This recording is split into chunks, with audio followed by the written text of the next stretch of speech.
దేవునికి స్తోత్రం. ప్రియమైన సహోదర సహోదరులకు శుభాభివందనములు. ఈరోజు దేవుని వాగ్దానం పేతురు రాసిన మొదటి పత్రిక 3:17.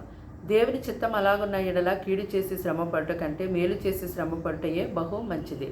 చూడండి, ఈ లోకంలో జనులు వారు కీడు చేశారు, నష్టం చేశారు, అన్యాయం చేశారు, పాపం చేశారు, వారు చెడ్డ పనులు చేశారు, మంచి పనులు చేయలేదు.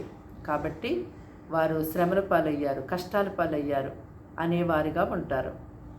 కీడు చేసి శ్రమల పాలవడం, కష్టాల పాలవడంలో గొప్ప విశేషం ఏమీ లేదు.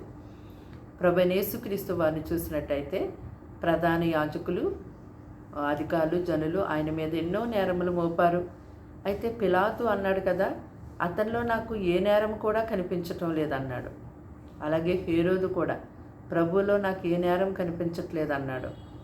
ఇంకా పిలాతు అన్నాడు కదా, మరణమునకు తగిన హేతువేది కూడా ఇతను చేయలేదు అన్నాడు.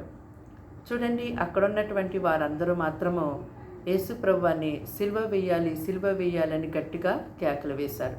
మరణానికి తగిన హేతువు కనిపించకపోయినా, ఏ నేరం ఆయనలో లేకపోయినా ఆయన సిలువ వేయాలని కోరారు.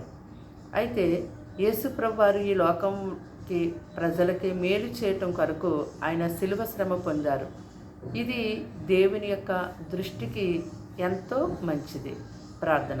దేవానికి వందనాలు, స్తోత్రాలు, స్తుతులు చెల్లిస్తున్నాం తండ్రి. మాటలు వింటే బిడ్డల్ని రక్తంతో కడిగి ముట్టి బలపరిచి దీవించి ఆశీర్వదించండి. వారి పిల్లల్ని గొప్పగా కాచి కాపాడండి. వారి చదువుల్లో, ఆరోగ్యంలో, ఎగ్జామ్స్లో, వారి పోషణలో మీరు ఉండండి. మీ ప్రజల కుటుంబాల చుట్టూ ఎల్లప్పుడూ మీరు ఉండండి. వారికి నీ యందు భయభక్తులు జీవించేలాగా సహాయం చేతండి. వారికి నీ సన్నిధి తోడుగా ఉంచి దినమంతా గొప్పగా నడిపించమని, కీడు శోధన అపాయాన్ని తప్పించి, దుష్ట వ్యాధుల నుంచి, అపవాది నుంచి తప్పించి కాపాడమని యేసు నామమున అడుగుచున్నాం తండ్రి. ఆమేన్.